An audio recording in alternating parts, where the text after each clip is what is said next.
Greetings to the fellow citizens of the Republic of the Gambia. My name is Essa Bokarr.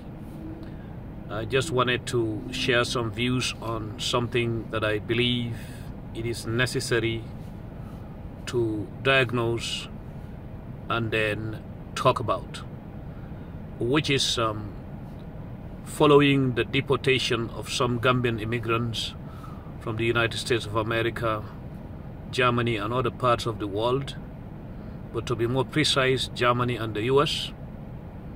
I believe our brothers and sisters can transform these challenges in their lives into strength, into determination, by refusing to be victims, by refusing to be the prey of politics and international relations.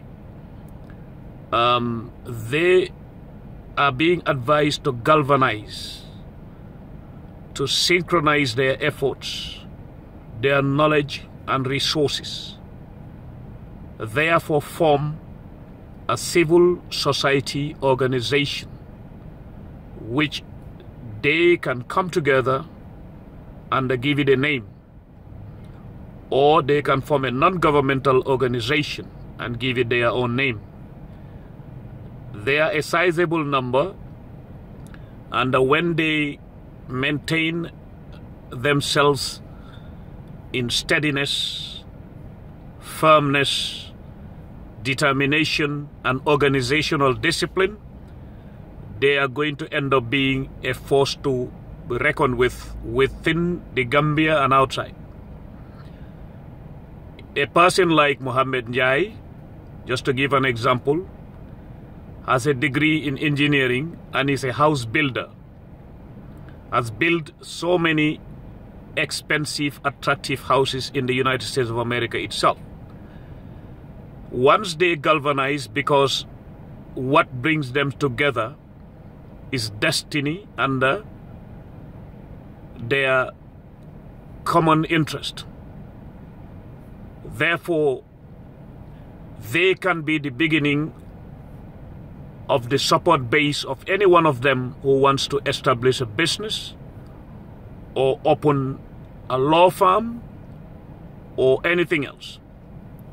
Well, if they come together, organize a civil society organization or a non-governmental organization which will stand up for the interests of Gambians who were deported from outside, be it Libya, be it Italy or anywhere else, you will come to see that they are going to be respected.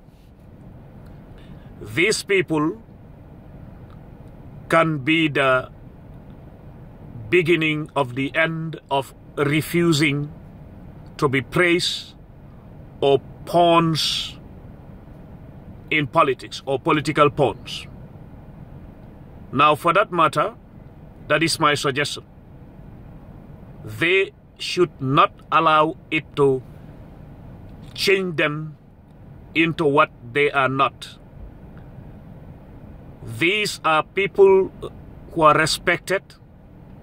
These are people who have worked hard, built homes, raised sons and daughters, have been spending money home, have been sending money home, and have been building structures. My advice to them is, see it as transformation. See it as one of those times when Allah or God decides to change situations and conditions. Therefore, transform this situation into strength, into unity, into determination. I can assure you one thing, that some of you, with the knowledge you have, you establish yourself in the Gambia.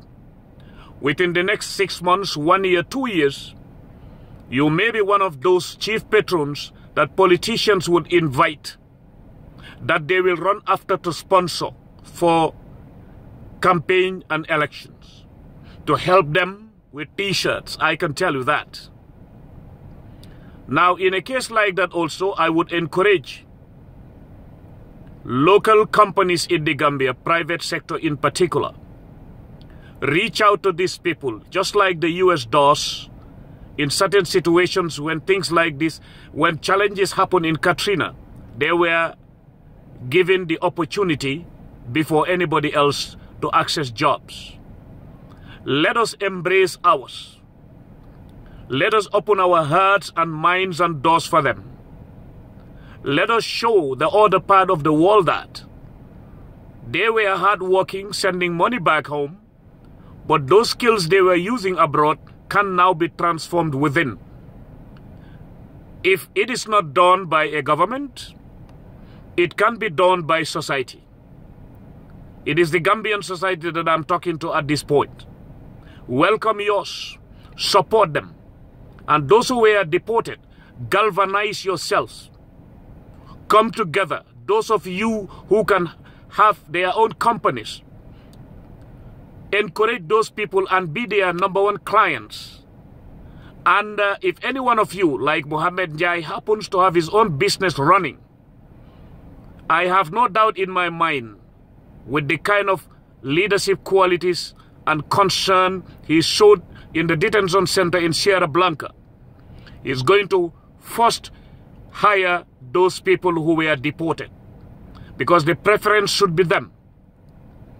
That is the advice I have for these people who were deported at the moment. This situation should be transformed into strength, into determination. Don't allow yourselves to be victims of circumstances. Don't allow to be beaten by compelling forces. Don't allow to be torn into political pawns. Don't be victims of bilateral relations or international relations where it is politics that runs the show. Don't allow yourself to be those victims. Galvanize yourselves. Come together. Organize a civil society organization. Organize a non-governmental organization. I mean, whatever monies you have, whatever skills you have, bring them together. You will end up being the best of the best in the Gambia. I know that can happen. Thank you.